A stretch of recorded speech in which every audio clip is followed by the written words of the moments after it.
जय हिंद दोस्तों। चर्चा करेंगे आज हम लोग महाजन रिपोर्ट के बारे में, क्योंकि हाल ही में चुनावी दौरों के अंतर्गत कहीं न कहीं ये न्यूज़ का हिस्सा बना हुआ है। क्योंकि एक विवादित क्षेत्र को लेकर के इस आयोग का गठन किया गया था। उन क्षेत्रों के बारे में भी जानकारी हम हासिल करेंगे और कौन-कौन से वो राज्य हैं जिनके बीच में ये विवाद कई वर्षों से चला आ रहा है। तो सबसे पहले समझते हैं कि विवाद क्या है। आप साइड में एक मैप देख पा रहे होंगे और उस मैप में जो रेड कलर का हिस्सा है, ये बेलगाँव जिला है।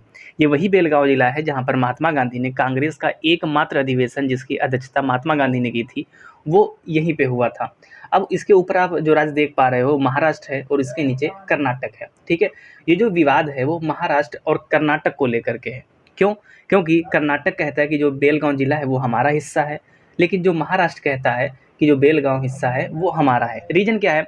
क्योंकि भाई ये जो बेलगाँव ज़िले के लोग हैं, वैसे ऑफ़िशियली अगर देखा जाए तो कर्नाटक का ही हिस्सा है। लेकिन महाराष्ट्र क्यों इस पे अपना अधिकार दिखाता है? क्योंकि यहाँ के जितने भी लोग हैं वो मराठी बोलते हैं और वहीं का पूरा जो कल्चर है वो अपनाते हैं। तो इसी को देखते हुए, जैसे कि आपको पता है कि 1953 के बाद में, क्योंकि जो सबसे पहला स्टेट था आंध्र प्रदेश, जिसको भाषाई आधार पर गठित किया गया था, उसी के बाद से एक सिलसिला शुरू हो गया कि भाई अगर मान लो तेलुगु बोल रहे हो तेलंगाना बन गया, अगर आप उड़िया बोल रहे हो तो उड़ीसा बन गया। इस तरीके से भाषाई आधार पर राज्यों का गठन होने लगा। तो इसी आधार को लेकर के महाराष्ट्र ने कहा कि भाई अगर बेलगाँव ज़िले के लोग मराठी बोल रहे हैं तो ये हमारा ही, यानी महाराष्ट्र का ही हिस्सा होना चाहिए। तो इसी को देखते हुए क्या किया भारत सरकार ने 1966 में एक आयोग का गठन किया जिसका नाम था महाजन आयोग। ये इसको मैप में देख सकते हो, जो जिला है आपका वो कुछ इस तरीके से कर्नाटक के अंतर्गत आता है, ठीक है?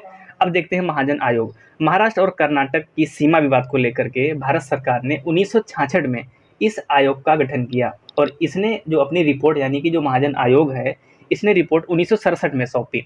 अगर हम इस आयोग की अध्यक्षता की बात करें तो जो चीफ जस्टिस मेहर चंद्र महाजन, अगर हम इनकी बात करें महाजन जी की, तो क्योंकि इन्हीं के नाम पे आपका इस आयोग का नाम पड़ा है, तो जो महाजन जी थे वो भारत के तीसरे मुख्य न्यायाधीश थे, ठीक है? ये भी आप एडिशन यहाँ पे याद रखना, क्योंकि चर्चा का विषय आया है। चर्चा में क्यों आया? क्योंकि भाई जो महाराष्ट्र में सरकार है उन्होंने कह दिया कि भाई जो बाला साहब ठाकरे थे, क्योंकि हाल ही में उनकी पुण्यतिथि बनाई गई थी, तो उन्होंने बोल दिया कि जो बाला साहब ठाकरे क्या चाहते थे, जहाँ जहाँ मराठी लोग रहते हैं वो सब महाराष्ट्र का हिस्सा होगा। और इसी पे क्या हुआ, जो कर्नाटक के मुख्यमंत्री हैं वो भड़क गए।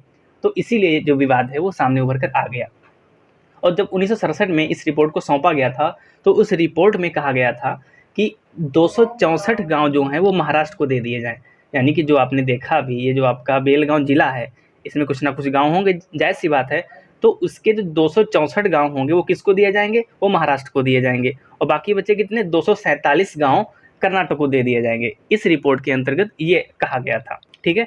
लेकिन आधिकारिक तौर पे ये किसका, जैसा मैंने आपको बताया अभी, आधिकारिक तौर पे ये कर्नाटक का ही हिस्सा है। अब ज़रा बात करते हैं हम महाराष्ट्र और कर्नाटक की, ठीक है? अगर हम महाराष्ट्र की बात करें तो महाराष्ट्र आपका कुछ इस तरीके से, इसकी सीमाओं के बारे में बात करें तो आपका ये गुजरात, साथ में मध्य प्रदेश और आपका छत्तीसगढ़, तेलंगाना और कर्नाटक से साथ में आपकी जो है सीमाएँ साझा करता है। वहीं हम कर्नाटक की बात करें तो गोवा, तेलंगाना, आंध्र प्रदेश, आपका केरल और तमिलनाडु के साथ में ये सीमाएँ साझा करता है, ठीक है?